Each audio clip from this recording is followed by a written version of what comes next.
Comenzamos ahora con las preguntas del Código Civil, ¿vale? Tema 7, que dice, de los españoles y extranjeros, la nacionalidad española se adquiere, se conserva, perdón, la nacionalidad española se adquiere por carta de naturaleza, otorgada discrecionalmente mediante Real Decreto, cuando en el interesado concurran qué tipo de circunstancias. Cuidado, la nacionalidad española se puede adquirir de manera originaria o de forma derivada. Adquirir la nacionalidad española por carta de naturaleza es una forma de adquisición de la nacionalidad española de forma derivada, ¿vale? Es una forma de adquisición de la nacionalidad española de forma derivada. Y si adquiere un extranjero la nacionalidad española por carta de naturaleza, la va a adquirir porque se la van a otorgar discrecionalmente mediante Real Decreto. Pues bien, me están preguntando, cuando en el interesado concurran unas circunstancias para que te las otorgue mediante Real Decreto. ¿Qué circunstancias? Tienen que ser circunstancias excepcionales. Esta es una pregunta que también está bien, es muy didáctica, porque si nos fijamos en las características del artículo 21, el artículo 21, el Código Civil me está haciendo mención a la adquisición de la nacionalidad por carta de naturaleza y por residencia. También deja una pincelada de la adquisición de la nacionalidad española por residencia. Son dos formas de adquirir la nacionalidad española de manera derivada, pero fijaros, cuando se refiere a la carta de naturaleza, quien te la concede es el gobierno, mediante Real Decreto. Sí, concurren circunstancias excepcionales, por ejemplo, por razones humanitarias. Te la podría conceder el gobierno por carta de naturaleza mediante Real Decreto.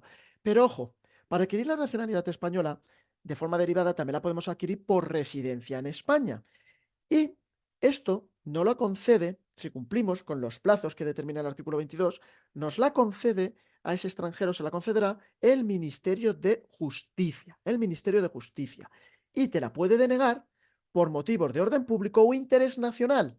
¿Qué pasa? Fijaros, orden público, interés nacional, circunstancias excepcionales, pues todo esto lo puedo entremezclar para inducirte a confusión y te formulo una pregunta. Pues esto lo hace el examinador, suele servirse también de este tipo de, de recurso para formular preguntas tipo test. Pregunta número 45 de las personas jurídicas. Señale la opción correcta, la incorrecta. Hay que señalar la incorrecta. Pues bien, hay que buscar el distractor. Esto ya lo han empleado, esta pregunta de examen, sobre todo en promoción interna y se han repetido más de una vez. Dice la opción A, la capacidad de las corporaciones se regulará por las leyes que las hayan creado o reconocido. Una corporación es una persona jurídica. Su capacidad, es decir, para poder ejercer sus derechos, sus obligaciones, se rige por las leyes que las han creado o reconocido. Efectivamente, eso es cierto. La capacidad civil de las asociaciones se regula por sus estatutos. Igual las asociaciones también son personas jurídicas. ¿Se rige por sus estatutos? Correcto, es cierto. La capacidad civil de las fundaciones se regulará por las reglas de su institución debidamente aprobada por disposiciones administrativas. Cuidadito. En cualquier caso, es incorrecto. Y los establecimientos de instrucción y beneficencia se rigen por lo que disponen las leyes especiales. Correcto.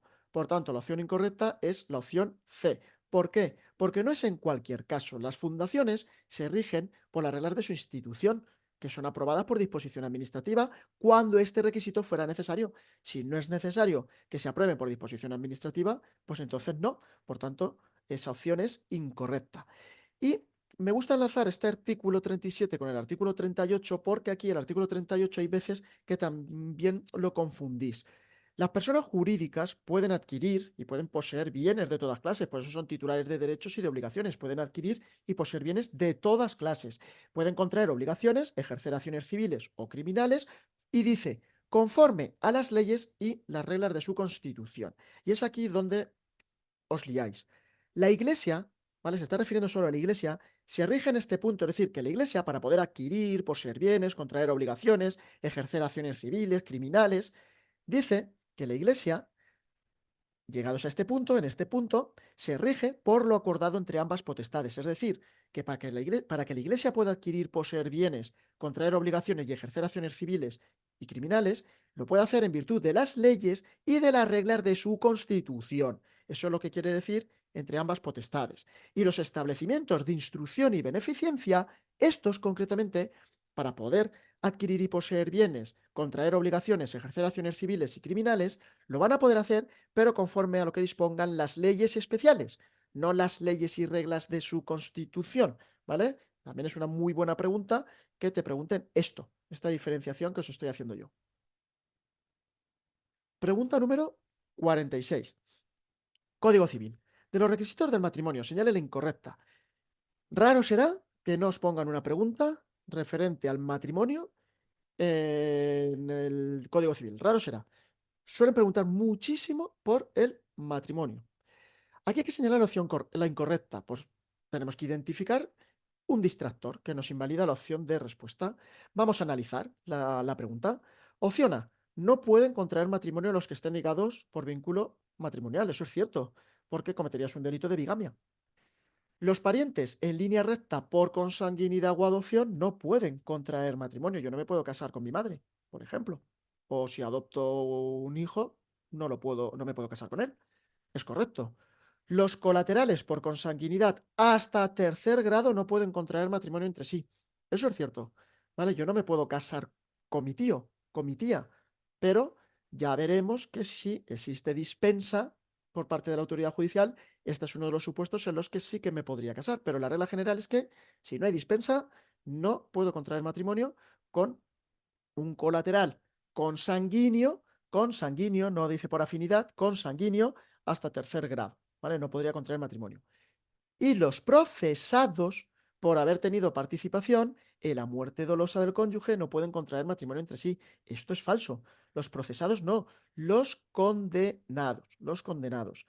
La nomenclatura, cuando se abre un procedimiento civil, un procedimiento penal, la persona que se ve inmersa en ese procedimiento, a lo largo del procedimiento se le conoce con diferentes nombres. Por ejemplo, si una persona supuestamente, vamos a hablar del orden penal, supuestamente ha cometido un delito y ya se ha abierto una investigación contra él, pues esa persona es investigada. De momento es investigada.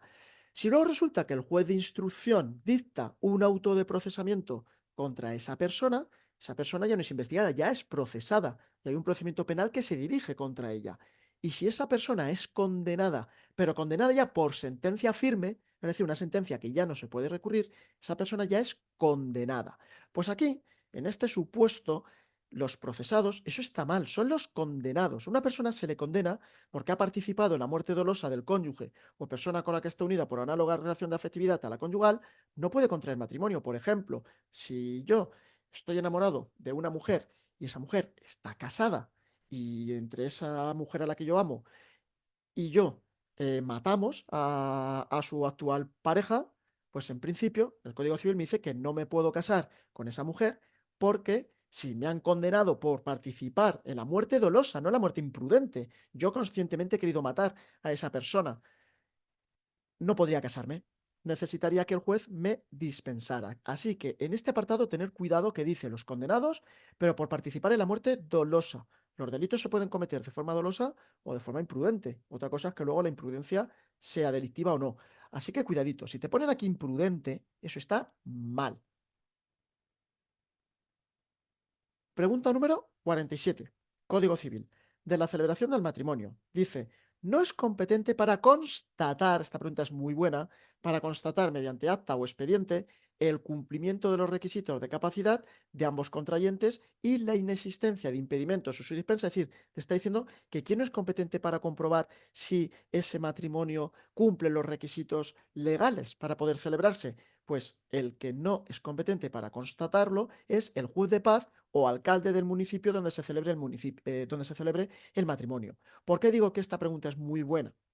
Es muy buena esta pregunta, esto lo preguntan en promoción interna, porque si os fijáis en el artículo 51, las características de este artículo, el artículo 51, por una parte, me dice quién tiene competencia para constatar, es decir, para comprobar que el acta o el expediente matrimonial cumple con los requisitos de capacidad, es decir, cumple con los requisitos legales y la inexistencia de impedimentos o su dispensa, o decir, bueno, no te puedes casar, pero como te ha dispensado en este supuesto el juez, pues entonces sí que puedes. Pues ¿quién se encarga de comprobar todo eso? De que el matrimonio realmente se puede celebrar, cumple los requisitos. El secretario judicial notario o encargado del registro civil, pero ojo, del lugar del domicilio de uno de los contrayentes, cuidado con esa coletilla, y el funcionario diplomático consular encargado del registro civil, claro, si residen en el extranjero. Estos son los que constatan que el acta o el expediente cumple los requisitos para que ese matrimonio se pueda celebrar. Pero por otra parte tenemos las personas que son competentes para celebrar el matrimonio, para casarte. ¿Quiénes son? El juez de paz, alcalde del municipio donde se celebre el matrimonio o el concejal en quien delegue el alcalde, el secretario judicial o notario libremente elegido por ambos contrayentes que sea competente en el lugar de celebración y el funcionario diplomático o consular encargado del registro civil en extranjeros. Si os fijáis, el juez de paz o alcalde del municipio donde se celebra el matrimonio te puede casar, pero no tiene competencia para constatar que el acta o el expediente matrimonial cumple los requisitos. Así que cuidadito con este artículo, con esta pregunta, que es muy buena. Pregunta número 48, Código Civil del matrimonio. Si era la proposición correcta, pues tenemos que encontrar aquí un distractor que me invalida la opción de respuesta. Perdón, hay que encontrar tres, porque hay que encontrar la correcta. O sea, hay tres que son incorrectas. Dice la opción A. El incumplimiento sin causa de la promesa cierta de matrimonio, hecha por un menor emancipado, no obliga a resarcir a la otra parte de los gastos hechos y de las obligaciones contraídas en consideración al matrimonio prometido. Vamos a ver que sí que puede obligar. Eso es falso. Ese no está mal. Juegan mucho con los noes, ¿eh?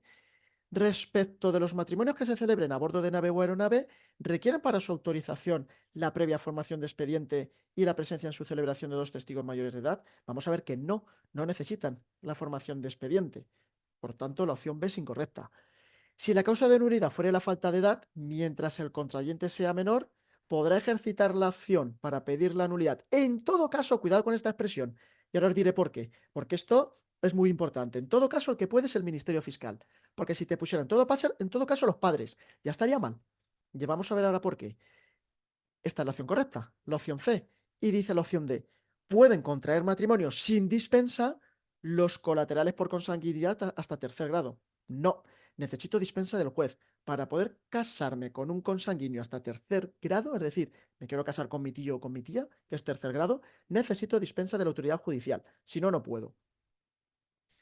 Pues como os decía, artículo 43. El incumplimiento sin causa de la promesa cierta de matrimonio hecha por mayor de edad o por menor emancipado. Emancipado, menor emancipado. Si no está emancipado no se puede casar. Solo produce la obligación de resarcir. Es decir, no es que no produzca nunca la obligación de resarcir, no, no. Produce la obligación de resarcir a la otra parte, pero ¿de qué? De los gastos hechos y obligaciones contraídas en consideración al matrimonio prometido. Es decir, si le prometes a una persona que te vas a casar con ella y ya os habéis gastado dinero en flores, en invitaciones, pues ese gasto sí que se lo tienes que abonar a la parte a la persona con la que te ibas a casar. Y es importante que sepáis que el plazo que tiene la otra parte para reclamarte esos gastos es un año. Esta acción caduca al año, eso es importante también. ¿A contar desde cuándo? Desde la negativa a la celebración del matrimonio. Interesante. ¿Quiénes pueden celebrar el matrimonio de los que sean en peligro de muerte? Esto también lo preguntan mucho en los exámenes. El juez de paz, alcalde o concejal en quien delegue, es decir, el concejal en el que haya delegado el alcalde. El secretario judicial, en la actualidad se conoce con el nombre de letrado de la Administración de Justicia, notario o funcionario al que se refiere el artículo 51, que es ese funcionario diplomático consular que se encarga del registro civil si los contrayentes pues, residen en el extranjero. Cuidado con el punto 2 y el punto 3. El punto 2 te dice oficial o jefe superior inmediato. El que sea tu inmediato, tu jefe inmediato. Si eres militar y te encuentras en campaña. No lo confundes con el punto 3, porque el punto 3 te especifica que tiene que ser el capitán o comandante respecto de los matrimonios que se celebren a bordo de nave o aeronave. Es decir, que si te pusiera, por ejemplo, el jefe superior inmediato respecto de los matrimonios que se celebren a bordo de nave o aeronave. Eso está mal, porque a lo mejor tu jefe superior inmediato ayer era un sargento, por ejemplo, un alférez, un teniente, eso está mal, ¿vale? No es correcto. Así que cuidadito, no me mezclen el 2 y el 3. Si se refiere a la celebración del matrimonio en caso de peligro de muerte a bordo de nave o aeronave, acordaros, capitán o comandante. Y si estás en campaña, militar en campaña, oficial o el jefe superior inmediato. Si tu jefe superior inmediato estás en campaña, existe ese peligro de muerte y es un cabo, pues bueno, podría serlo. El matrimonio que se celebra en peligro de muerte no requiere para su celebración la previa tramitación del acta o expediente matrimonial.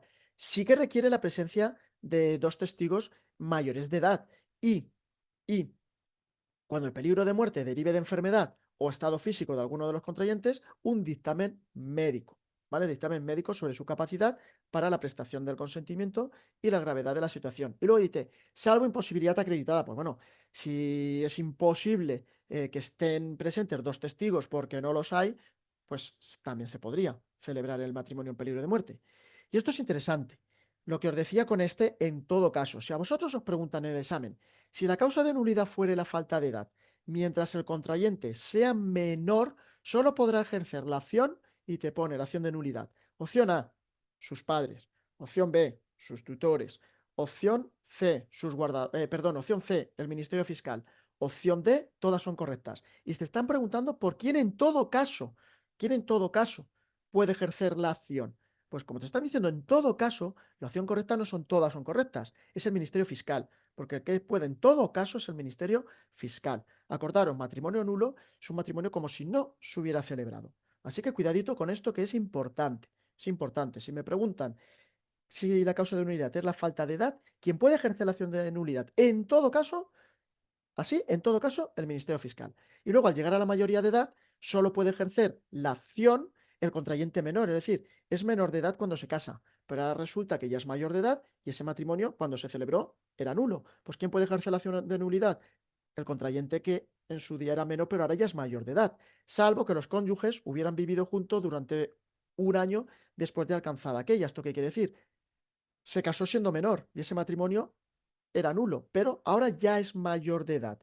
¿Puede ejercer la nulidad del matrimonio? Sí, pero ojo, si ya ha vivido un año con la otra, con su cónyuge, ese matrimonio se ha convalidado. Entonces ya no se puede ejercer la acción de nulidad. Para disolver ese matrimonio, lo único que podría hacer esta persona es divorciarse.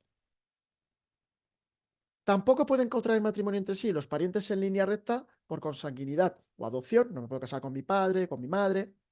Colaterales por consanguinidad hasta tercer grado. Luego os voy a poner un esquema de los grados de parentesco para que lo entendáis. Y los condenados por haber tenido participación en la muerte dolosa del cónyuge o persona con la que hubiera estado unida por análoga relación de afectividad a la conyugal, por ejemplo, si son parejas de hecho.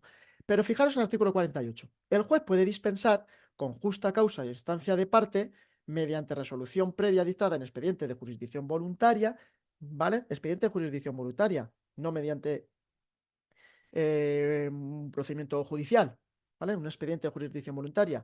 Los impedimentos de muerte dolosa del cónyuge o persona con la que hubiera estado unida por análoga relación de afectividad a la conyugal y el parentesco de grado tercero entre colaterales. Es decir, que en estos dos supuestos que no me puedo casar, si el juez me dispensa, entonces ya me puedo casar. Entonces el matrimonio es válido. Pregunta número 49, del ejercicio de la tutela. Señala el supuesto en el que el tutor no necesita autorización judicial. Pues bien, esta figura de protección es importante que la conozcáis bien porque preguntan también bastante por la tutela. No hace falta autorización del juez para la venta del derecho de suscripción preferente de acciones. Los padres no pueden renunciar a los derechos de los que los hijos son titulares, ni tampoco pueden enajenar, es decir, vender, gravar sus bienes inmuebles, establecimientos mercantiles, industriales, objetos preciosos y valores mobiliarios, cuidado, salvo el derecho de suscripción preferente de acciones. Eso sí que lo pueden hacer los padres sin autorización judicial. Y, por ejemplo, para enajenar, grabar bienes inmuebles, establecimientos mercantiles o industriales de sus hijos, podrían hacerlo si es por causas justificadas de utilidad o necesidad, previa autorización del juez del domicilio y con audiencia del Ministerio Fiscal. ¿Vale? Pero para el derecho de suscripción preferente de acciones, para vender, por ejemplo, esas acciones, no necesitarían autorización judicial.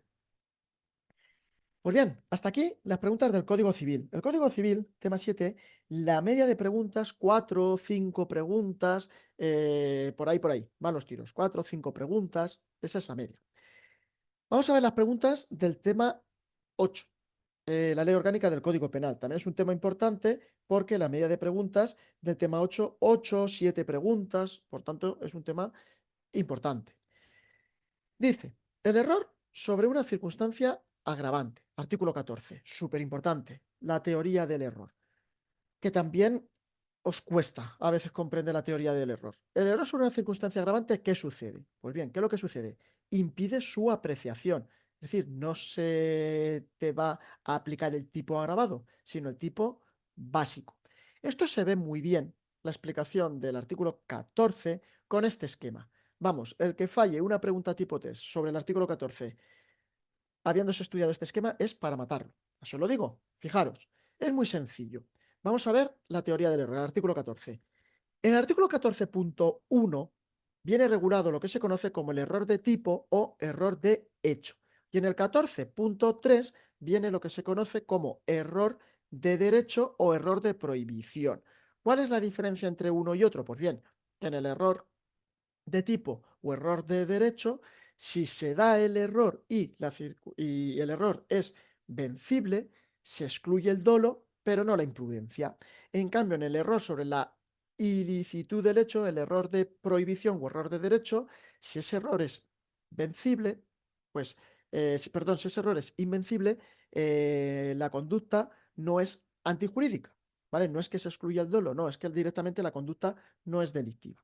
Pues bien, vamos a ir a lo que os interesa a vosotros para saber contestar bien las preguntas tipo test. Sin tener ni idea, lo primero que me tengo que fijar es que el artículo 14.1 dice, fijaros en la literalidad de las palabras, el error sobre un hecho, sobre un hecho. Y en el artículo 14.3 dice el error sobre la ilicitud del hecho. Pues bien, el error sobre un hecho o el error sobre la ilicitud de un hecho, si es invencible, se excluye la responsabilidad criminal. Eso es lo primero que tengo que saber. Excluye la responsabilidad criminal. ¿Qué pasa si es vencible? Aquí es donde viene la diferencia. Si te dice el error sobre un hecho, si es vencible, la infracción se castiga como imprudente. En cambio, si te dice el error sobre la ilicitud, ilicitud del hecho y es vencible, no se castiga como imprudente. Se aplica la pena inferior en 1 o 2 grados. Con ejemplos, para que lo entendáis. Error sobre un hecho, constitutivo de la infracción penal, invencible. Por ejemplo, imaginaros que estáis cazando, estáis en una montería, tienes tu puesto de tirador y una montería tiene que cumplir unas medidas de seguridad y en las zonas de tiro no pueden entrar personas. Claro, se mueve ahí detrás de un seto lo que tú consideras que es un animal y tú disparas, pero es que resulta que es una persona que se ha colado sin tener que colarse en la montería y la matas. Tú no la querías matar, tú no tenías dolo, no hay imprudencia porque esa persona no debería de estar ahí y la has matado, estás exento de responsabilidad criminal. Pero ahora resulta que te vas a cazar en una época en la que está prohibido cazar a una zona que está acotada para la recolección de setas. Y ahí no se puede cazar. Y se está moviendo por ahí un seto, te piensas que es una persona, o sea, te piensas que lo detrás del seto es un animal, disparas y resulta que es una persona. Y la has matado. ¿Ahí hay dolo? No, porque tú has disparado a lo que pensabas que era un animal. Pero resulta que es una persona. ¿Hay imprudencia? Claro que la hay. Estás cazando cuando no se debe cazar y en una zona que está delimitada para coger setas. Por tanto, no te van a condenar por un delito de homicidio doloso, pero sí un delito de homicidio imprudente. El siguiente supuesto, error sobre la ilicitud del hecho. Si es invencible, estás exento de responsabilidad criminal porque se excluye la antijuridicidad. Por ejemplo, si un musulmán viene a España y piensa que aquí, igual que en su país, se puede casar con varias mujeres y no hay manera humana de demostrar que debería de saber que aquí en España no te puedes casar con varias mujeres, no estaría cometiendo ningún delito de bigamia. Su conducta no es antijurídica. Pero si se puede demostrar que debería saberlo, pues entonces se le castigaría por ese delito de bigamia, pero se le aplicaría la pena inferior en 1 o 2 grados. Y el artículo 14.2 dice que el error sobre un hecho que cualifique la infracción o sobre una circunstancia agravante impide su apreciación. ¿Esto qué quiere decir? Que si, por ejemplo, esto se ve muy claro con un ejemplo, el delito de tráfico de drogas. Vender droga, eso es un delito de tráfico de drogas. Vender droga a un menor de edad es un agravante del delito de tráfico de drogas. La pena es mayor. Si yo le vendo droga a un menor, pero no hay manera humana de poder saber, yo no podía saber que esa persona era menor de edad, porque por su aspecto físico, porque está en una discoteca donde la edad permitida para entrar son 25 años, pues es imposible que yo pudiera saber que es menor, me condenarían por el delito, por el tipo básico del delito de tráfico de drogas. No me aplicarían la grabación de vender droga a un menor. Otra cosa es que digan, no, es que estabas en un colegio de primaria. Ah, esa es otra cosa. ¿Vale? Pues eso es el error sobre un hecho que cualifica la infracción o sobre una circunstancia agravante impide su apreciación. Pregunta número 51. Cuidadito que a veces el gazapo puede venir en el enunciado. No es muy común, pero a veces sí. Dice, la dilación extraordinaria y indebida en la tramitación del procedimiento, fijar lo que dice aquí, siempre que sea atribuible al propio inculpado. Si la culpa es del inculpado, aquí ya no hay ningún tipo de atenuante, eso ya no está contemplado. La dilación extraordinaria e indebida en la tramitación del procedimiento, si es atribuible al propio inculpado, aunque guarde proporción con la complejidad de la causa, esto no es una circunstancia modificativa de la responsabilidad criminal, ¿vale? Sería una atenuante la dilación extraordinaria e indebida en la tramitación del procedimiento, siempre que no sea atribuible, es decir, siempre que yo no tenga la culpa de que el procedimiento pues, se haya dilatado más de lo necesario, se haya prolongado en el tiempo más de lo necesario. No tiene que ser atribuible al inculpado y además no tiene que guardar proporción con la complejidad de la causa. En los atentados del 11M, eso es una instrucción muy compleja, hubo muchas víctimas, pues los autores no pueden decir, no, no, quiero que se me aplique esta atenuante porque el procedimiento se está dilatando demasiado. No, porque la dilación del procedimiento guarda proporción con la complejidad de la causa. Así que cuidadito con esto, cuidadito con esto.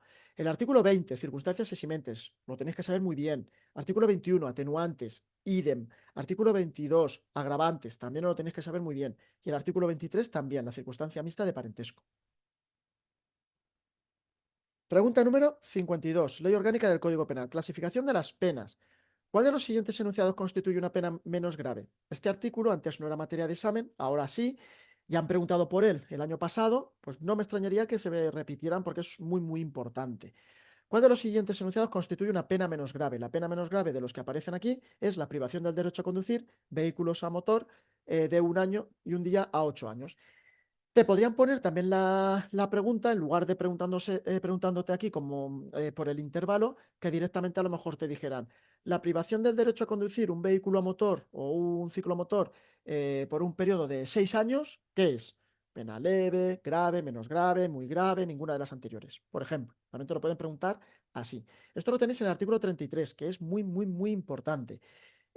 Para estudiar artículos de estas características, yo lo que hago en mi temario es hacer tablas como esta. Es como mejor se estudian las penas, que te las compares, que te hagas tablas comparativas, porque si no es muy difícil luego de acordarte. Cuando te lo acabas de estudiar, sí, pero luego con el tiempo es difícil. Por ejemplo, si tú ves aquí, prisión permanente revisable, grave, porque no tiene comparativa. La prisión superior a 5 años es una pena grave, pero si va de 3 meses hasta 5 años es menos grave y no existe la pena de prisión inferior a 3 meses. Entonces, no existe la pena de prisión leve, por ejemplo. La inhabilitación absoluta, inhabilitación especial por tiempo superior a 5 años, suspensión de empleo o cargo público por tiempo superior a 5 años, pena grave. En cambio, la privación del derecho a conducir vehículos a motor y ciclomotor de 1 año y 1 día a 8 años es grave, pero si es superior a 8 años sería grave. Si es de 1 año y 1 día a 8 años es menos grave. Y si es de 3 meses a 1 año es leve.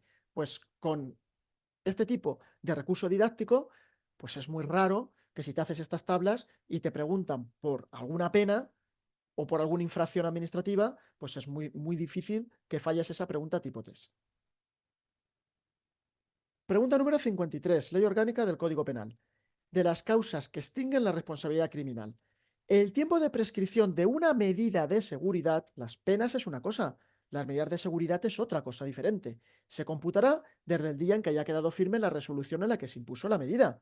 O en caso de cumplimiento sucesivo, ¿qué sucede en caso de cumplimiento sucesivo? Que tengas que cumplir varias medidas de seguridad. ¿Cuándo comienza el plazo de prescripción? Pues bien, en caso de cumplimiento sucesivo, desde que debió empezar a cumplirse. Esto lo tenéis en el artículo 135. Pues bien, una cosa son las penas y otra cosa son las medidas de seguridad. Las medidas de seguridad se imponen a una persona en base a su peligrosidad, ¿vale? En base a que en un futuro pudiera volver a delinquir. Y tenemos medidas de seguridad que son privativas de libertad y medidas de seguridad que son no privativas de libertad. Esto es muy, muy importante, esto lo preguntan mucho. Las medidas de seguridad, ¿cuándo prescriben? Pues bien, a los 10 años si son privativas de libertad superiores a 3 años. el internamiento en centro psiquiátrico, centro de deshabituación, centro educativo especial, son las medidas de seguridad que existen, que son privativas de libertad. Pues si estas medidas el juez te condena con una medida de seguridad privativa de libertad superior a 3 años, ¿cuándo prescribe? A los 10. Si se trata de medidas de seguridad privativas de libertad, pero ahora que son iguales o inferiores a 3 años, o tienen otro contenido, es decir, son medidas de seguridad no privativas de libertad, prescriben a los 5. Pero ¿cómo se computa el tiempo de prescripción? Pues desde el día en que la medida ha quedado firme la resolución, ¿vale? Desde el día en que haya quedado firme la resolución en la que se impuso la medida. Si hoy sale la sentencia firme, pues empezaría a computar desde hoy, desde ese día en el que la sentencia ha quedado firme, te han condenado a una medida de seguridad y por el motivo que sea, te has fugado al extranjero, no sabemos dónde estás y no empiezas a cumplir la medida. Pues entonces comienza el plazo de prescripción. En caso de cumplimiento sucesivo, desde que debió empezar a cumplirse, tienes que cumplir varias medidas de seguridad. Pues primero una, luego la dos, luego la tercera. Pues desde el momento en el que tenías que cumplir la primera y no la cumples, comienza el plazo de prescripción. Y luego dice, si el cumplimiento de una medida de seguridad fuera posterior al de una pena, el plazo se computa desde la extinción de esta. ¿Esto qué quiere decir? Hay muchas veces en las que el juez te condena a una pena privativa de libertad y luego, una vez que has cumplido la pena privativa de libertad, tienes que cumplir una medida de seguridad. Pues bien, aquí me está diciendo que el plazo computa cuando se extingue esta. ¿Cuando se extingue cuál? Pues la medida privativa, la pena, cuando se extingue la pena. Si me condenan a la pena de prisión y luego a una medida de seguridad, libertad vigilada, pues cuando cumplo la pena, en este caso en el ejemplo que os digo, la pena de prisión, cuando cumplo esa pena, que ahora es cuando tengo que empezar a cumplir la medida de seguridad, yo ya he extinguido la pena ya la he cumplido. Pues desde ese momento, que es cuando tengo que empezar a cumplir la medida de seguridad, si no la cumplo, empieza el plazo de prescripción. Pregunta número 54. Ley orgánica del Código Penal. Estas ya son preguntas de la parte especial, ¿vale? Que hace referencia a los delitos y sus penas. Os van a preguntar por delitos concretos y vais a tener que identificar qué delito se ha cometido. Aquí, esta pregunta es muy didáctica porque confundís mucho esto. No tenéis muy claro qué es una detención ilegal, qué es qué es un secuestro, qué es un delito cometido por funcionario público contra la libertad individual. Lo confundís. Estoy seguro que ahora lo vais a entender. Dice, ¿qué delito comete la autoridad o funcionario público que? Detalle, fijaros lo que dice. Lo primero que me tengo que fijar, me está preguntando por la autoridad o funcionario público. Es decir, que el sujeto activo, el que comete el delito, es autoridad o funcionario público, no un particular. Eso es lo primero. Lo segundo, me está diciendo que esta autoridad o funcionario público comete esta conducta fuera de los casos permitidos por la ley. Es decir, porque le da la real gana. No porque se haya cometido un delito y entonces actúa, no. Fuera de los casos permitidos por la ley sin mediar causa por delito. Lo que os estoy diciendo, no se ha cometido el delito y actúa porque le da la real gana. ¿Y qué es lo que hace? Encierra o detiene a otra persona privándole de su libertad. Por tanto, tenemos una autoridad o funcionario público, imaginaros, un guardia civil que detiene a alguien porque le da la real gana y esa persona no ha cometido ningún tipo de delito y le priva de su libertad, lo mete allí en un zulo. ¿Qué delito ha cometido? Pues el delito que ha cometido es un delito de detención ilegal, un delito de detención ilegal. Y vamos a ver las diferencias. En el artículo 163 tenemos tipificado el delito de detención ilegal. ¿En qué consiste el delito de detención ilegal? Pues bien, esto es un delito común, porque lo puede cometer cualquier persona, por eso dice el particular. ¿En qué consiste la conducta? En encerrar o detener a otro, a otra persona, privándole de su libertad. Encerrar o detener, ¿vale? Encerrar, pues cuando la metes ahí en un habitáculo, en un zulo, por ejemplo. Detener, pues cuando la agarras y no dejas que se vaya. Encerrar o detener. Y estos son los tipos, el punto 2, que atenúan o agravan la pena. Si el culpable da libertad al encerrado o detenido dentro de los 3 primeros días de su detención, pero cuidado, sin haber logrado el objeto que se había propuesto. Si se escapa y tú no querías que se escapara, pues entonces no se te aplica el tipo atenuado, ¿vale? No se te impone la pena inferior en grado. Y luego, por el contrario, si el encierro o detención dura más de 15 días, esto es un tipo agravado. La pena se agrava, ya va de 5 a 8 años. Pues esto es el delito de detención ilegal. ¿Cuál es la diferencia entre la detención ilegal y el secuestro? El secuestro lo tenéis tipificado en el artículo 164. Pues bien, la diferencia es que el secuestro, para que el delito sea constitutivo del secuestro, el autor exige una condición para poner a esa persona en libertad. Por ejemplo, pide una recompensa. Si me das tanto dinero, lo pongo en libertad. Pues entonces eso ya es un secuestro, ya no es una detención ilegal y la pena es mayor.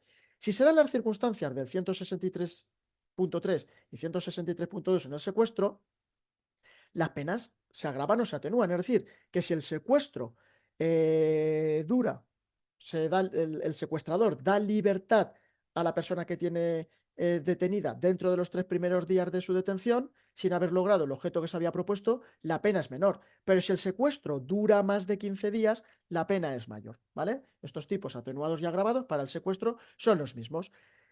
¿Qué delito comete la autoridad funcionario público que fuera de los casos permitidos por la ley sin mediar causa por delito comete alguno de estos hechos? Es decir, comete una detención ilegal o comete un secuestro. Pues comete un delito, pues si exige una condición para ponerla en libertad, cometería un secuestro. Si no exige esa condición, cometería un delito de detención ilegal, ¿vale? Por eso la pregunta te está diciendo encerrar o detener a otro privando de su libertad. Eso es detención ilegal. No te dice que exija una condición para ponerla en libertad. Si pusiera eso, la opción correcta ya sería secuestro. Y este delito lo tenéis que diferenciar, cuidado, de los delitos cometidos por funcionarios públicos contra la libertad individual, porque este delito es un delito contra la Constitución, no como el delito de detención ilegal y secuestro, que son delitos contra la libertad. Este delito del 530 es un delito cometido por funcionario público contra la libertad individual, y repito, y este delito contra la libertad individual es un delito contra la Constitución. ¿Y en qué se diferencian? Pues que en este delito contra la libertad individual es un delito especial propio, porque solo lo puede cometer la autoridad o funcionario público, no el particular. Entonces, la autoridad o funcionario público que mediando causa por delito, es decir, sí que se ha cometido un delito, ¿y entonces qué hace? Acuerda, practica o prolonga cualquier privación de libertad de un detenido, preso o sentenciado, pero fijaros lo que hace, con violación de los plazos o demás garantías constitucionales o legales. ¿Esto qué quiere decir? Que la persona comete un delito y ese guardia civil detiene a esa persona. Y una detención que en principio está bien hecha pasa a cometerse en una detención que no se ajusta a derecho. ¿Por qué? Porque no le respetas, por ejemplo, los plazos de la detención o sus garantías constitucionales o legales. Es decir, una persona comete un delito y tú como guardia civil la detienes, pero luego la tienes encerrada en el calabozo 7 días porque te da la real gana. Esa detención en principio estaba bien, pero ahora ya no cumple las formalidades legales. Detienes a esa persona porque ha cometido un delito, te la llevas al calabozo, al cuartel, pero le privas de su derecho a la asistencia letrada, no lo llevas al médico, por ejemplo, lo incomunicas porque te da la gana, ya estás cometiendo un delito contra la libertad individual, que es un delito cometido contra la Constitución, ¿vale? Esa es la diferencia entre este delito contra la libertad individual, que solo lo puede cometer el funcionario público o autoridad, y los delitos contra la libertad, detención ilegal y secuestro, ¿vale? Así que cuidadito con esto, que es muy importante. Ley orgánica del Código Penal. ¿Qué delito comete? Cuidado, de que de forma reiterada, esa palabra ya es clave para identificar, siempre los delitos tenéis que identificar palabras clave. De forma reiterada lleva a cabo actos hostiles o humillantes, ojo, que sin constituir trato degradante tienen por objeto impedir el legítimo disfrute de la vivienda. Pues bien, esto es un delito contra la integridad moral. Por ejemplo, pues el típico vecino con el que te llevas mal y todos los días está orinando en la puerta de tu casa, o las heces te las restrega por allí, por la puerta de tu casa, y lo hace de forma reiterada, ¿vale? Pero siempre y cuando no se lleguen a ser actos hostiles o humillantes y que no constituya trato degradante. Pues estás cometiendo un delito contra la integridad moral, porque te está impidiendo disfrutar legítimamente de tu vivienda. Y ojo con esto, no confundáis esta conducta con la conducta del artículo 172, que aquí lo que tenemos es un delito de coacciones. Cuidadito, no los confundáis. El delito de coacciones lo comete, es un delito, lo puede cometer cualquier persona, es un delito común, el que, sin estar legítimamente autorizado, impide a otro con violencia hacer lo que la ley no prohíbe o le compele, ¿vale? Le compeliere, le obliga a hacer lo que no quiere, sea justo o injusto. ¿Qué pasa? Que si luego la coacción tiene por objeto impedir el ejercicio de un derecho fundamental, la pena se agrava. Pero también se agrava si la coacción tiene por objeto impedir el legítimo disfrute de la vivienda. Pero ojo, no dice de manera reiterada, sin constituir actos hostiles o humillantes. ¿Veis la diferencia? Eso sería coacciones. Por ejemplo, te estás divorciando de tu mujer, pero todavía estás compartiendo el domicilio conyugal y le cambias la cerradura a la puerta para que no pueda entrar. Coacciones, ¿vale? Así que cuidadito, no confundáis estos delitos. Pregunta número 56. Importante. ¿Qué delito de los que seguidamente se mencionan no constituye un delito contra la administración pública? Es importante que sepáis identificar los delitos concretos, pero también tenéis que saber ubicarlos dentro del título al que pertenecen. Ahora os explico esto. Aquí te está diciendo de los delitos que se mencionan que hay uno que no es un delito contra la administración pública. ¿Cuál? La omisión del deber de impedir delitos o promover su persecución. ¿Por qué? Porque ese delito no existe. Esto está inventado. Ese delito no existe. ¿Cuáles son los delitos contra la administración pública? Pues esto lo tenéis que saber. Tenéis que saber, por ejemplo, que el delito de prevaricación es un delito contra la administración pública. ¿Vale? El delito de prevaricación por funcionario público y otros comportamientos injustos. Tenéis que saber que el abandono de destino, que esto es un delito concreto, es un delito contra la administración pública. Y la omisión del deber de perseguir delitos, que es otro delito diferente, también es un delito contra la administración pública. La desobediencia, esto es un delito. La denegación de auxilio, esto es otro delito diferente, pero ambos son delitos contra la administración pública. La infidelidad en la custodia de documentos es un delito contra la administración pública. Y por otra parte, tenemos la violación de secretos, que eso es otro delito contra la administración pública. El cohecho, delito contra la administración pública. Tráfico de influencias, delito contra la administración pública. Malversación, también. Fraude, el delito de fraude, eso es un delito concreto. Las exacciones ilegales, eso es otro delito diferente, pero ambos también son delitos contra la administración pública. Negociación y actividades prohibidas a funcionarios públicos y abusos en el ejercicio de su función, otro delito contra la administración pública. Pues esto hay que saberlo, ¿vale? Tenéis que saber cada delito, pues es un delito contra la administración pública, si es un delito contra la vida, si es un delito contra la integridad física, si es un delito contra la Constitución, pues lo tenéis que saber. Pregunta número 57. Importante. Fijaros, dice, ¿qué delito comete la autoridad de funcionario administrativo o militar que atente contra la independencia de jueces y magistrados? Aquí tenéis la clave. Atentar contra la independencia de jueces o magistrados. Los jueces y magistrados son inamovibles, independientes y en nuestro país existe lo que se conoce como la división de poderes. Tenemos tres poderes, legislativo, ejecutivo y judicial.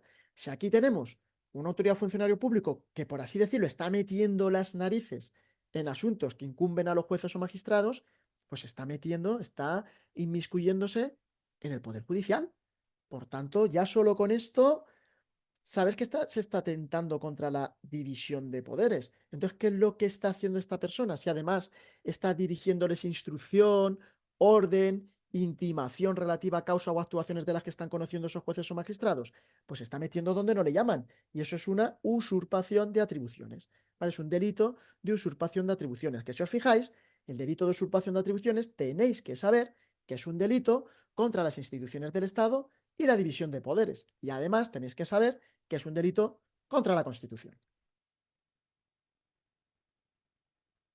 Pregunta número 58. Ahora ya de la ley de enjuiciamiento criminal. Pues bien, de la ley de enjuiciamiento criminal, el tema 9 también es un tema de peso en la oposición.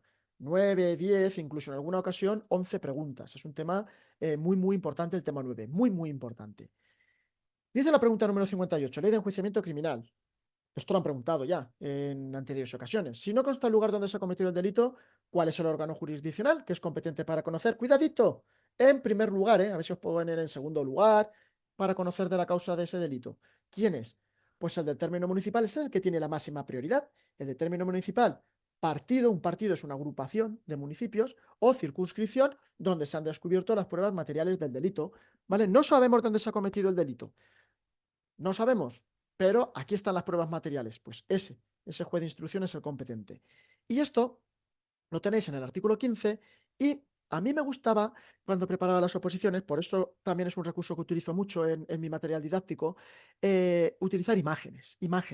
Esto ayuda mucho y además, como os digo, es que encima esto ya ha sido pregunta de examen de convocatorias anteriores. Con una imagen a veces identifica la imagen en tu esquema o en tu temario y dices, ostras, esto estaba aquí y tal, y puedes llegar a sacar la pregunta tipo test, sí que se puede sacar. Si no consta el lugar donde se ha cometido el delito, pues ¿qué juez de instrucción va a proceder a la instrucción de esa causa, de ese delito? El de término municipal, partido de circunscripción, donde se han descubierto las pruebas materiales del delito. Pero Si no consta, no tenemos pruebas materiales, el del lugar, el del término municipal, partido o circunscripción, donde el presunto reo haya sido aprehendido, donde lo hayas detenido. No lo has detenido todavía, el de residencia del presunto reo y en su defecto, en último término, cualquiera que hubiera tenido noticia del delito. Súper importante, el artículo 15, súper importante. Pregunta número 50, 59. Ley de enjuiciamiento criminal. De las personas a quienes corresponde el ejercicio de las acciones que nacen de los delitos, de un delito, siempre nace la acción penal para el castigo del culpable. Y puede nacer, no tiene por qué, la acción civil para la indemnización de perjuicios, para la restitución del acoso o la reparación del daño. Por ejemplo, en un delito de tenencia ilícita de armas, tú vas por la calle con una recortada, con una escopeta, con los cañones recortados, estás cometiendo un delito de tenencia ilícita de armas. Se deriva acción penal para que te condenen por un delito de tenencia ilícita de armas, pero no se deriva acción civil, porque no hay que indemnizar, reparar ni nada, ¿vale? No hay acción civil. La acción civil se tiene que entablar junto con la penal por el Ministerio Fiscal, haya o no en el proceso acusador particular. Eso es importante, ese detalle. Pero si el ofendido, claro, si tú renuncias expresamente a tu derecho a la restitución, reparación o indemnización, el fiscal te dice, pues muy bien, ¿qué puede hacer el fiscal? Pues no quieres que te indemnicen, por ejemplo, pues yo me limito a pedir el castigo del culpable, acción penal. ¿Vale? Importante esto, ¿eh? Artículo 108, que esto también lo han preguntado en los exámenes, sobre todo en promoción interna. Pregunta número 60. Ley de enjuiciamiento criminal. ¿Están obligados a denunciar? Fijaros, aquí hay unos lazos familiares, porque está hablando del cónyuge, del abuelo, del nieto, del sobrino, y esto es una pregunta de promoción interna y ya os digo que en ocasiones os ponen preguntas en las que no son literales y tienes que pensar un poquito, es decir, tienes que aplicar la teoría en cuestión. Aquí, si os fijáis, el que sí que está obligado a denunciar es el sobrino del delincuente. ¿Por qué? Porque si nos vamos al artículo 261, el artículo 261 me dice, me indica a las personas que no tienen la obligación de denunciar, estarán, tampoco están obligados a decir, estas personas no tienen que denunciar, no tienen la obligación. ¿Quién es? El cónyuge del delincuente, pero ojo, si no está separado legalmente o de hecho, o la persona que conviva con él en análoga relación de afectividad, pues tu pareja de hecho, tampoco tendría la obligación de denunciarte.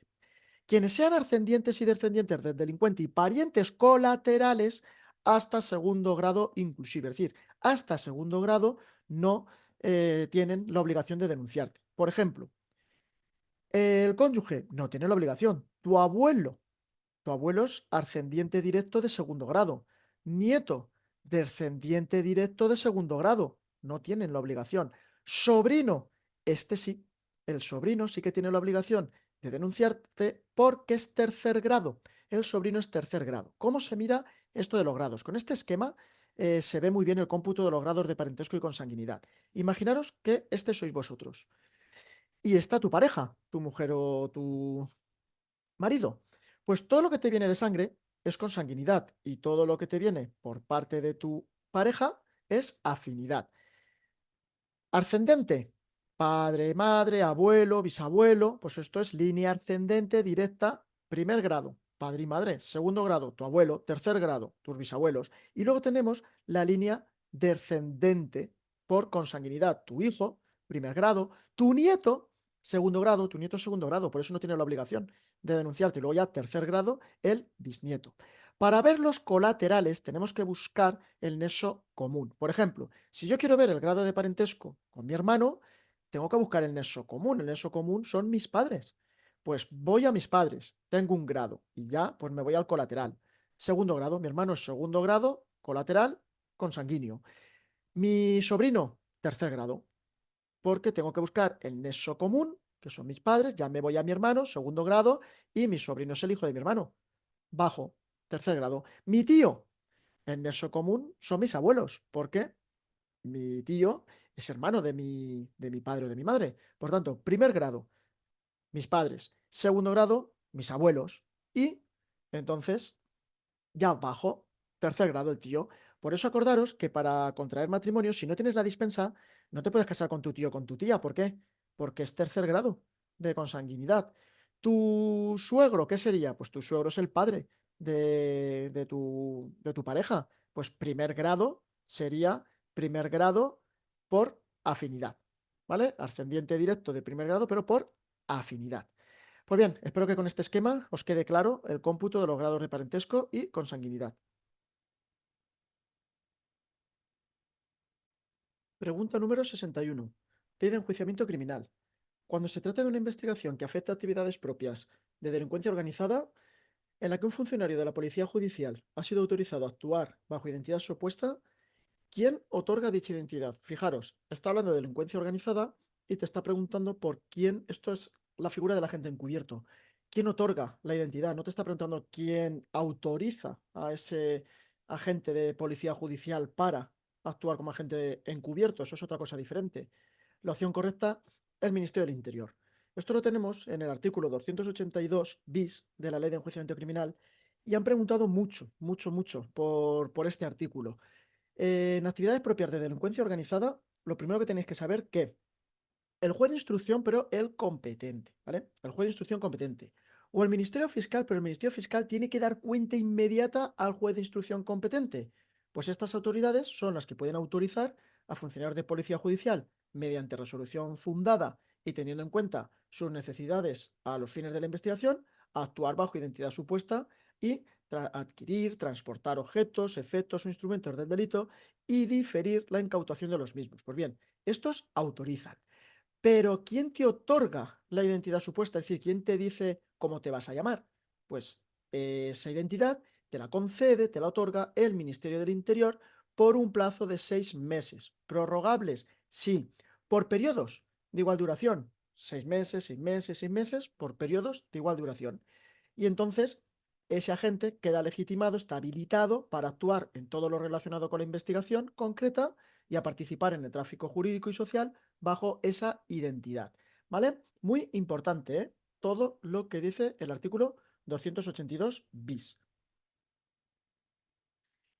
Pregunta número 62. Ley de enjuiciamiento criminal.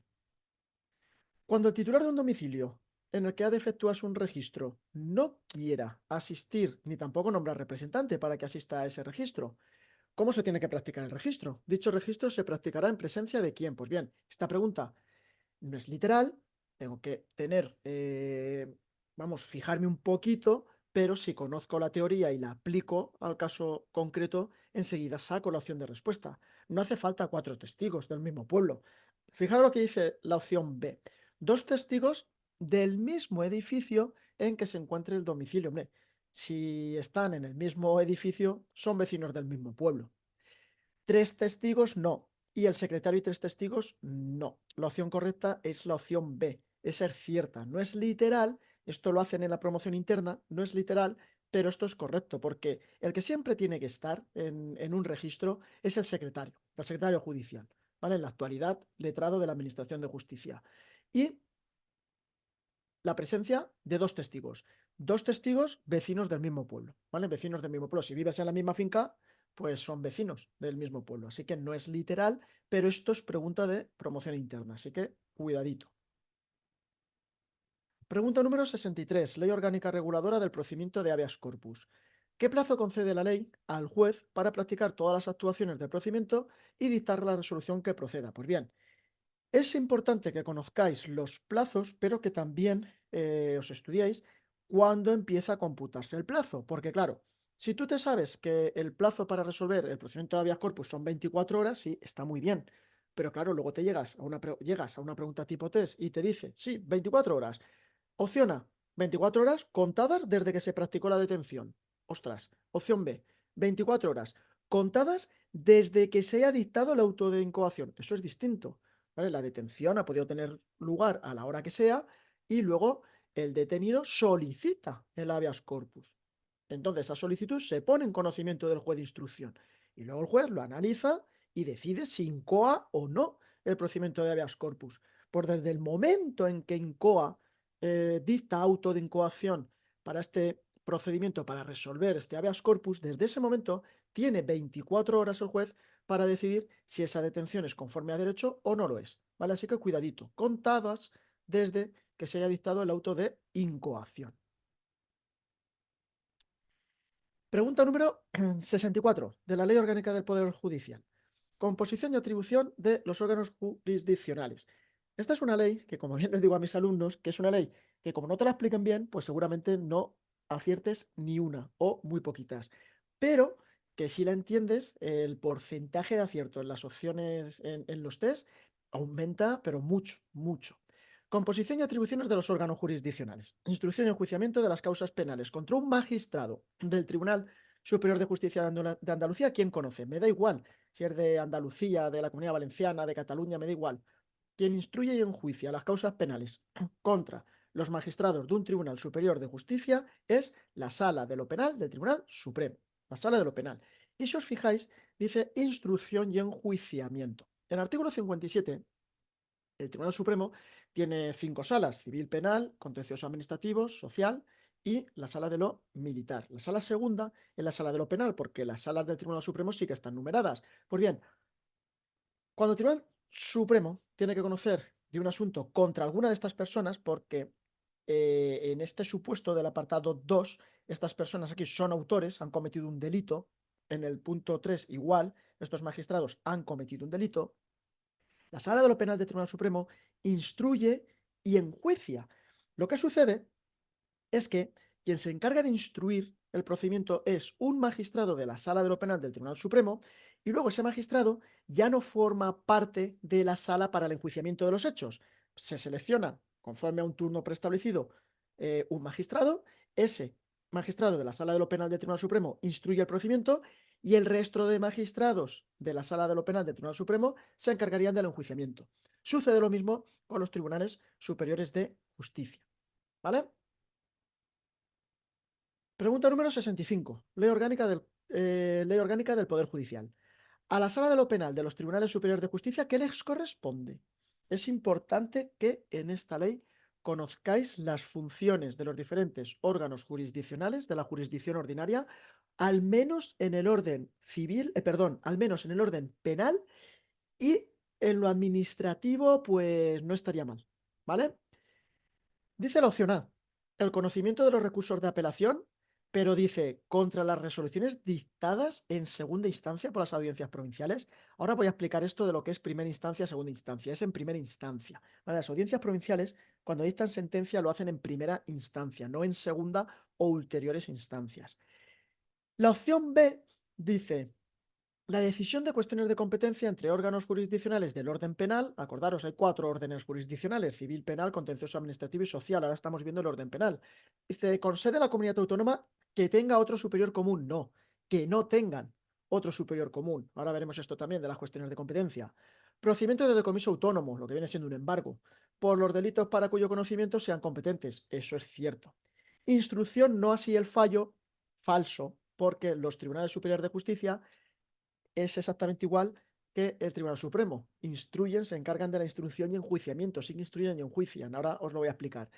De las causas penales contra jueces, magistrados y miembros del Ministerio Fiscal por delitos cometidos en el ejercicio de su cargo en la comunidad autónoma. Es falso, porque también enjuician, también dictan sentencias, se encargan de la instrucción y fallo. Opción correcta, opción B.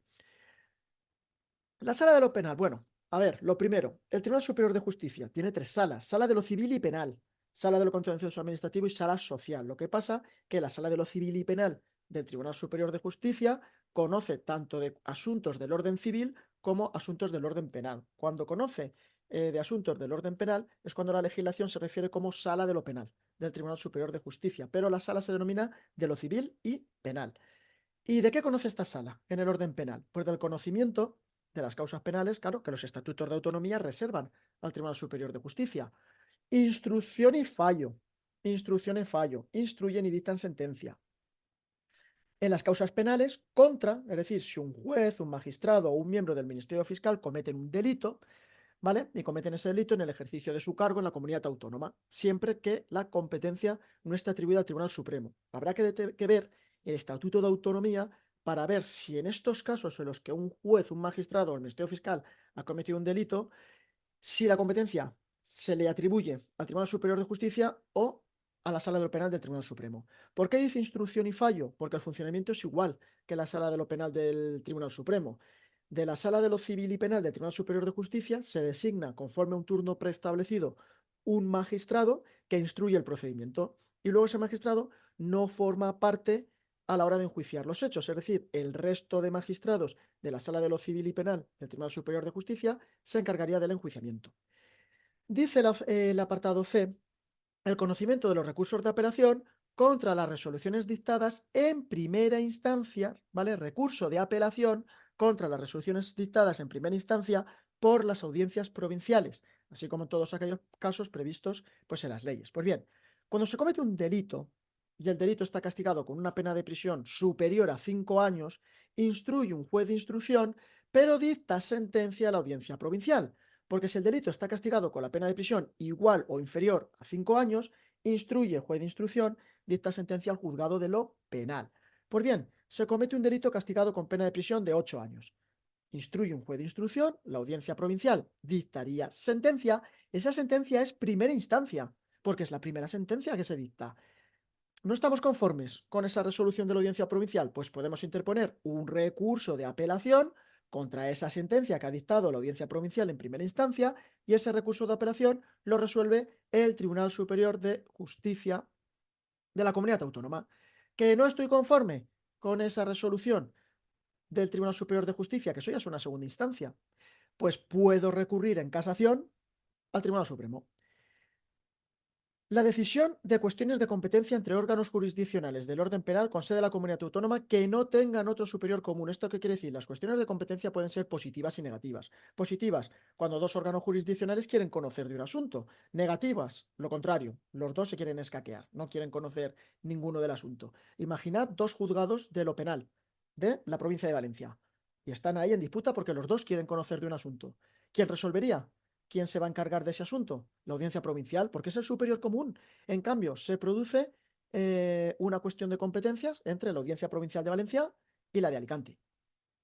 ¿Vale? La audiencia provincial de Valencia y la de Alicante ya no tienen un superior común. ¿Quién resolvería? ¿Quién se encargaría de decidir quién se encarga del asunto? El Tribunal Superior de Justicia de la Comunidad Valenciana. Y luego los tribunales superiores de justicia se encargan de los procedimientos de decomiso autónomo por delitos de los que estén conociendo, de los que sean competentes. Pregunta número 66. Real Decreto sobre regulación de la Policía Judicial. Unidades de Policía Judicial. Esto lo han preguntado muchísimo, mucho, mucho, mucho. Con arreglo a qué criterios se estructuran las unidades orgánicas, ¿vale? No las territoriales ni cosas raras. Las unidades orgánicas de Policía Judicial. Pues con arreglo a criterios de distribución territorial sobre una base provincial. Sobre una base provincial.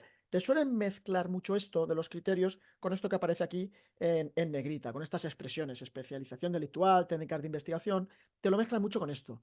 Las unidades orgánicas de policía judicial, estas que están establecidas en todas las comandancias de la Guardia Civil, ¿cómo se estructuran? Pues bien, con arreglo a unos criterios. ¿Qué criterios? Distribución territorial, base provincial. Acordaros, las comandancias de la Guardia Civil pues extienden su competencia al ámbito territorial de una provincia y ahí se ubican las unidades orgánicas de policía judicial. Se pueden constituir secciones, ¿vale? Estas unidades orgánicas de policía judicial en aquellas poblaciones donde el índice de criminalidad así lo aconseje. Por eso, pues es común que encontréis unidades de policía judicial en puestos principales, en alguna compañía territorial. Y luego dice que asimismo se constituirán unidades con ámbito de actuación que exceda el provincial.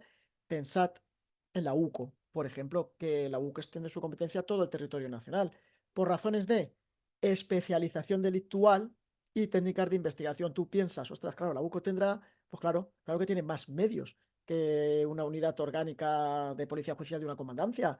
Y claro, dentro de la UCO, pues están más especializados.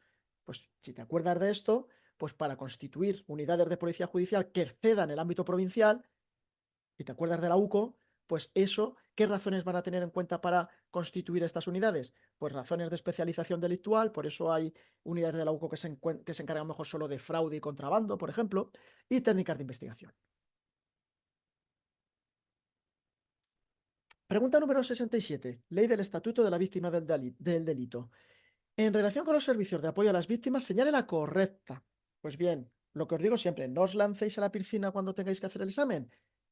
Sangre fría, templanza, leer bien las preguntas, pensad y razonar y descartar. Siempre que os aparece un correcto o incorrecta, hay que encontrar los gazapos. Señale la correcta. Pues aquí hay tres fallos que me han metido por allí que me invalidan las opciones de respuesta. Pues vamos a analizarlo. Opción A. El acceso a los servicios de apoyo a las víctimas se condiciona a que la víctima no fuera condenada por denuncia falsa o simulación de delito. ¿Esto es un requisito? que dice se condiciona, se tiene que condicionar que la víctima no se le haya condenado por denuncia falsa o simulación de delito para que pueda acceder a los derechos que le reconoce la ley de estatuto víctima del delito. Esto, si lo piensas, es un poco contradictorio, porque ser víctima, si mientes en la denuncia, te lo estás inventando todo, pues seguramente sea falso, no seas víctima. Si lo razonas así, pues esto es totalmente inventado. La opción A, inventada. Únicamente pueden acceder a los servicios de apoyo a las víctimas directas. Fijaros en la expresión esta, únicamente. Eso quiere decir solo en este supuesto, solo pueden acceder las víctimas. Pues tienes que pensar si hay excepciones o no. Únicamente pueden acceder las víctimas directas, hombre, también pueden acceder sus familiares. Por tanto, esto está mal. Pero fijaros lo que dice la opción C. Los familiares de la víctima pueden acceder a los servicios de apoyo. Sí. Para cualquier tipo de delito, es decir, para cualquiera de los delitos tipificados en el Código Penal o para delitos concretos. Ah, vale, es que no es lo mismo para todos los delitos, para cualquier delito, que si me está diciendo la legislación para delitos concretos. Vamos a ver que no es para todos los delitos que dice el Código Penal. Pues también está mal. Y luego nos vamos a la opción D. El acceso a los servicios de apoyo a las víctimas. Fijaros, los noes, cuidado con los noes. No se condiciona la presentación previa de una denuncia. Efectivamente, para acceder a los servicios de apoyo, esa víctima no tiene por qué previamente haber presentado la denuncia. ¿Vale? Pues así es como quiero que razonéis las opciones de respuesta cuando tengáis que decantaros por una pregunta, ponga señal la correcta, señale la incorrecta, ¿vale? Que las vayáis analizando una por una. Aquí lo tenéis. Lo que os decía, que los familiares de la víctima tienen derecho a acceder a esos servicios de apoyo, pero ojo, no cuando se trate de cualquier delito, cuando se trate de delitos que hayan causado perjuicios de especial gravedad. Ahí es cuando los familiares pueden acceder también a esas ayudas. Pregunta número 68. Nos metemos ya con el tema 10, otro de los temas que se os hace bola, el derecho administrativo. Este es un tema que si te lo explican bien, igual, la mejoría en los test es abismal. El derecho administrativo, si lo entiendes, yo creo que hasta te acaba gustando. Una vez que lo entiendes, ves la luz, pero como no lo entiendas, vais a sufrir con el derecho administrativo. Y también es muy importante haceros esquemas en el tema del derecho administrativo. Vamos a ver primero preguntas de la 39-2015 y luego de la 40-2015. El silencio administrativo, vamos, lo tenéis que saber de memorieta. Tenéis que saberos bien el silencio administrativo porque han preguntado muchísimo por el silencio administrativo. ¿Qué efecto tiene el silencio en los procedimientos que implican el ejercicio de actividades que pueden dañar el medio ambiente? Pues aquí, si no me contesta la administración en el plazo que tiene para resolver, el silencio se entiende desestimatorio, es decir, pues que no me conceden lo que yo solicité. Lo tenéis en el artículo 24. Estos son unas excepciones concretas que han preguntado bastante en los exámenes. El silencio administrativo, que esto se produce cuando la administración no te contesta, la administración tiene un plazo para resolver los procedimientos. Si no lo hace, no te contesta, pues se dice, claro, que se ha producido un silencio administrativo porque tiene la obligación de resolver. Entonces, claro, no me ha contestado. ¿Y ese silencio cómo lo interpreto? Pues bueno, la legislación te dice, la 39-2015, en qué supuestos es estimatorio, si no te contesta te dan la razón a lo que solicitaste, o cuando es desestimatorio por no haberte contestado. Este es uno de los supuestos. Aquí vamos a ver supuestos en los que si la administración no te contesta, no te resuelve ese procedimiento expresamente, por lo que solicitaste tienes que entender que no te lo concede. Entonces ya tienes que recurrir. ¿Cuándo tiene el silencio administrativo efecto desestimatorio? Pues en los procedimientos relativos al ejercicio del derecho de petición. El artículo 29 de la Constitución española reconoce a todos el derecho de petición ante las Cortes de manera individualizada. Y si eres miembro de las fuerzas y cuerpos de seguridad, por ejemplo, o de forma colectiva. El caso es que existe el derecho de petición, pero ojo, si tú solicitas algo de la administración, ejerces tu derecho de petición con arreglo al artículo 29 y la administración no te contesta, tienes que entender que lo que pediste no se te concede. Aquellos cuya estimación tuviera como consecuencia que se transfieran al solicitante o a terceros facultades relativas al dominio público o al servicio público. Por ejemplo, el abastecimiento de agua de un municipio, que eso normalmente, pues hombre, es competencia del ayuntamiento. Eso es una facultad de dominio público, del servicio público. Y, por ejemplo, pues el ayuntamiento pues quiere esto que lo lleve una empresa privada. ¿Vale? Y llega una empresa privada y solicita del ayuntamiento pues, que se le conceda el abastecimiento de agua de ese municipio. Y no le contesta al ayuntamiento no le, en el plazo establecido para resolver el procedimiento no le contesta, pues se entiende desestimado, que no te dan la razón. Impliquen el ejercicio de actividades que puedan dañar el medio ambiente.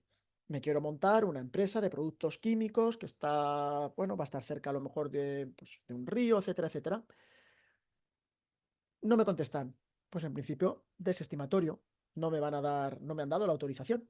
Y en los procedimientos de responsabilidad patrimonial de las administraciones públicas. Si yo considero que la administración me tiene que indemnizar por el motivo que sea, porque iba caminando y me torcí el tobillo porque la alcantarilla no estaba bien puesta y demando al ayuntamiento, le estoy pidiendo una responsabilidad patrimonial. Si no me contesta en el plazo establecido, desestimatorio. Ya tendré que recurrir. Muy importante, ¿eh? El silencio administrativo. Pregunta número 69. Ley del procedimiento administrativo común de las administraciones públicas. Igual, esto preguntan muchos. Saber diferenciar cuando un acto administrativo es nulo de pleno derecho y cuando un acto administrativo es anulable. ¿Vale? Te pueden mezclar los actos nulos con los anulables. Eso es una pregunta tipo. O directamente, como sucede en esta pregunta, te pueden preguntar directamente por actos nulos, pero te empiezan a cambiar palabritas para que se invaliden las opciones de respuesta. De las opciones que tenemos aquí, son nulos de pleno derecho, pues tenemos que ver, a ver de cuál realmente es un acto nulo de pleno derecho. Dice, aquellos cuya nulidad se establezca expresamente en una disposición de rango reglamentario. ¿Se tiene que establecer por ley o por reglamento? Pues es lo que tengo que pensar. El rango reglamentario, seguro que es rango reglamentario, no, por rango de ley. Pues ya me la quito. Los dictados prescindiendo de alguna de las fases del procedimiento, si se prescinde de alguna de las fases o de todas. Es de todas, no de alguna. Ese acto, esto no es un acto, no sería un acto nulo. Todos los que lesionan cualquier derecho reconocido en la Constitución, todos los que lesionan cualquier derecho reconocido en la Constitución o los derechos que reconoce la Constitución susceptibles de amparo constitucional. Esos son los derechos fundamentales. Y la objeción de conciencia. Ah, vale, no son todos. No es cualquier derecho. Susceptibles de amparo, de que se puede interponer un recurso de amparo.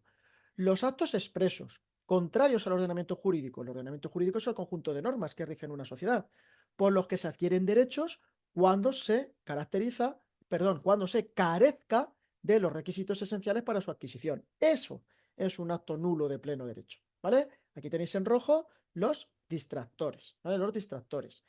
Muy importante, ¿eh? Muy importante es diferenciar cuando un acto es nulo de pleno derecho y cuando un acto es anulable. Aquí, por ejemplo, con este esquema se ve muy bien. Aquí tenéis el artículo 48 cuando los actos son anulables y en el 47 cuando los actos son nulos. Muy importante, que esto es un error muy común, el opositor medio suele confundir, se piensa que una infracción del ordenamiento jurídico, incluso la desviación de poder, eso, si una administración dicta un acto administrativo infringiendo el ordenamiento jurídico, incluso la desviación de poder, es decir, cuando tú hay una ley y tú la utilizas de una manera fraudulenta para obtener un beneficio o te desvías de lo que dice directamente la ley. Eso es un acto, si la administración dictara un acto administrativo en este sentido, ese acto es anulable, no es nulo.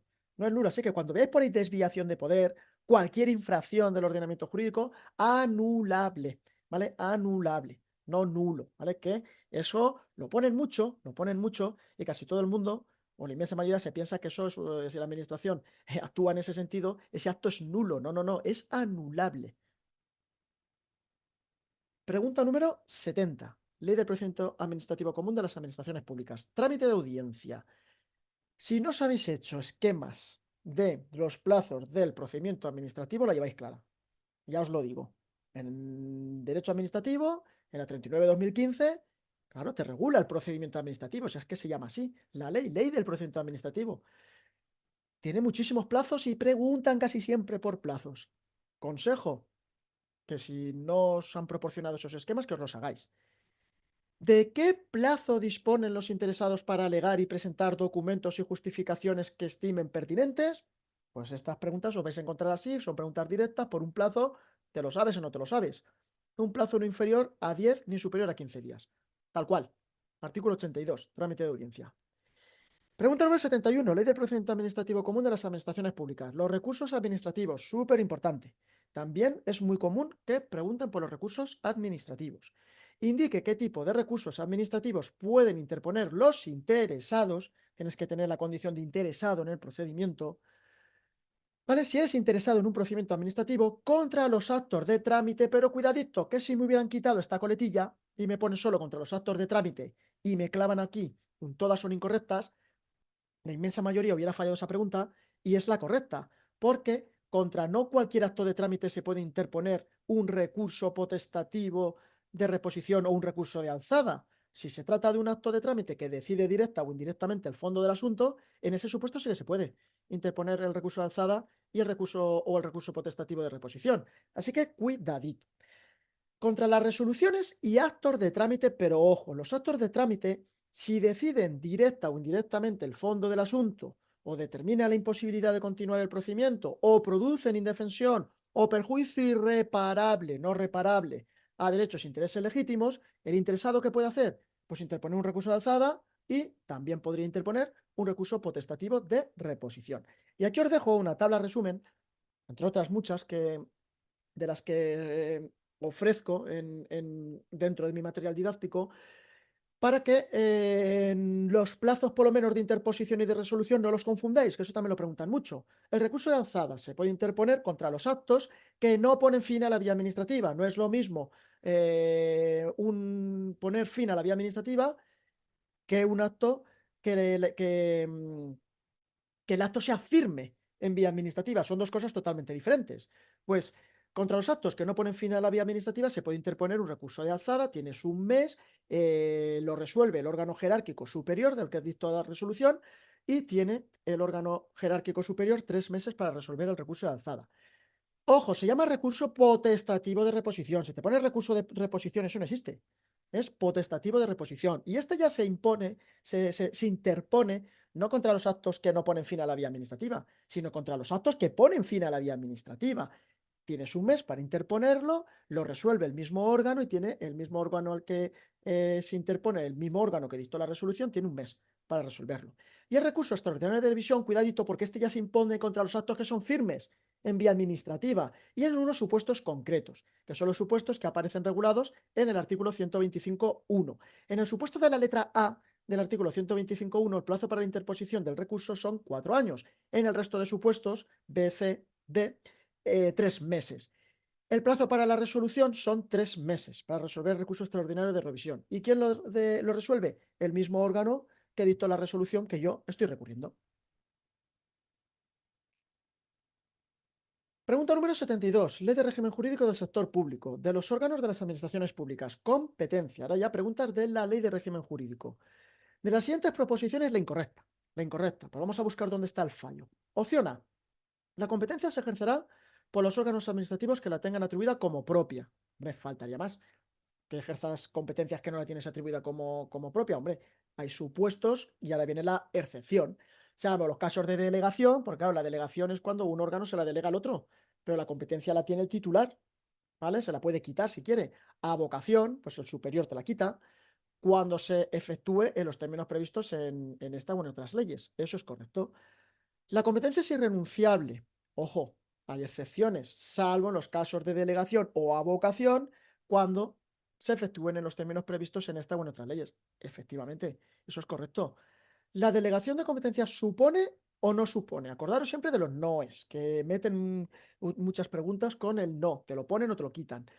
¿Supone o no supone una alteración de la titularidad de la competencia, la delegación? Si el Ministerio del Interior, el ministro del Interior, le delega al secretario de Estado de Seguridad una competencia, ¿el ministro del Interior podría luego quitarle esa competencia o ya la pierde?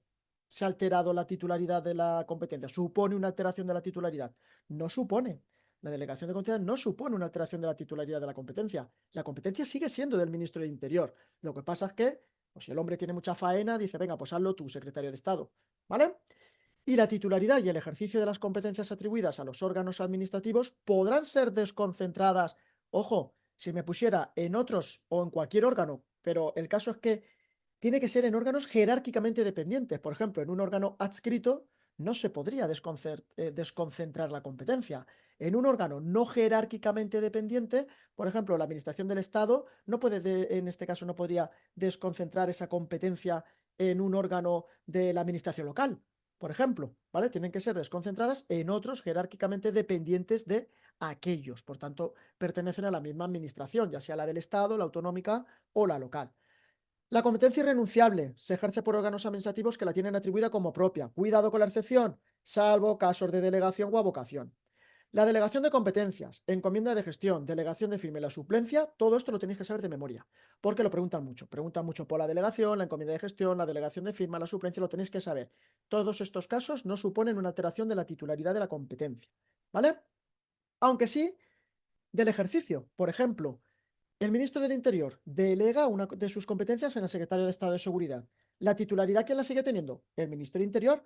Pero ¿quién está ejerciendo la competencia? ¿Quién se encarga de ejercer esa competencia? El secretario de Estado, por eso se la ha delegado. Entonces, no se produce un cambio en la titularidad de la competencia, pero sí en el ejercicio de la competencia. La titularidad y el ejercicio de las competencias atribuidas a los órganos administrativos se puede desconcentrar, sí que se puede, pero en órganos que son jerárquicamente dependientes, ¿vale? Y con los requisitos que prevean las propias normas de atribución de las competencias. Pregunta número 73, Ley de régimen jurídico del sector público. La recusación, muy importante, os tenéis que saber todo lo referente a la abstención y la recusación. ¿Y cuáles son los supuestos de abstención y recusación? Que son los mismos, pero ¿cuál es la diferencia entre abstención y recusación? Abstención es que cuando concurre uno de los requisitos de abstención, por propia iniciativa de ese funcionario, él se abstiene. Pero si concurre uno de los supuestos de abstención y recusación, que ya os digo que son los mismos, y ese funcionario no se quiere por propia iniciativa, por su voluntad, apartarse del procedimiento, entonces lo que podemos hacer es recusarlo, ¿vale? Para quitarlo de ahí. Pues, ¿en qué plazo resolverá el superior si el recusado niega la recusación? Es decir, tú puedes decir que ese funcionario no puede resolver tu procedimiento porque tienes una enemistad manifiesta con él, eso, o porque la otra parte con la que tienes el conflicto resulta que es su cónyuge, hay un conflicto de intereses. Pues bueno, el recusado pues puede negar la recusación, decir, no, yo es que lo que está diciendo este hombre es mentira. Pues el superior jerárquico de la persona que queremos recusar tiene un plazo para decidir si se da o no los requisitos de la recusación, previo a los informes y las comprobaciones que considere convenientes. ¿Qué plazo tiene el superior jerárquico para decidir si sí o no se da ese supuesto de recusación en su inferior? Pues 3 días. Son 3 días. ¿Vale? 3 días. Pregunta número 74. Ley de régimen jurídico del sector público. Extinción de los convenios. De las siguientes opciones, ¿cuál no es una causa de resolución por la que se extinguen los convenios? Esto es muy, muy, muy, muy importante. Esto lo preguntan muy, muy importante. Fijaros, una decisión judicial declaratoria de la nulidad del convenio. De la nulidad. ¿Es de la nulidad? Sí. Si se declara que es nulo, un juez dice que ese convenio es nulo, pues nada, se acabó, se ha extinguido. Por el acuerdo mayoritario de los firmantes, por acuerdo mayoritario, por consenso, mayoría de los firmantes, por mayoría absoluta, por unanimidad. ¿Era por acuerdo mayoritario o por unanimidad? Ahí tenéis el fallo. El transcurso del plazo de vigencia del convenio sin haberse acordado la prórroga del mismo. Claro, si no se prorroga y ha acabado su validez, la validez del convenio, son 4 años, han pasado los 4 años, no hay prórroga, pues ya se extingue. El incumplimiento de las obligaciones y compromisos asumidos por alguno o alguno de los firmantes. Hombre, si incumplen lo establecido en el convenio, pues lo normal es que se extinga o no. ¿Vale? Pues la acción correcta, la acción en este caso incorrecta es la B, por el acuerdo mayoritario de los firmantes, porque no se requiere el acuerdo unánime. Todos tienen que estar de acuerdo para extinguir el convenio. Con que haya uno que no quiere, pues el convenio entonces no se extingue.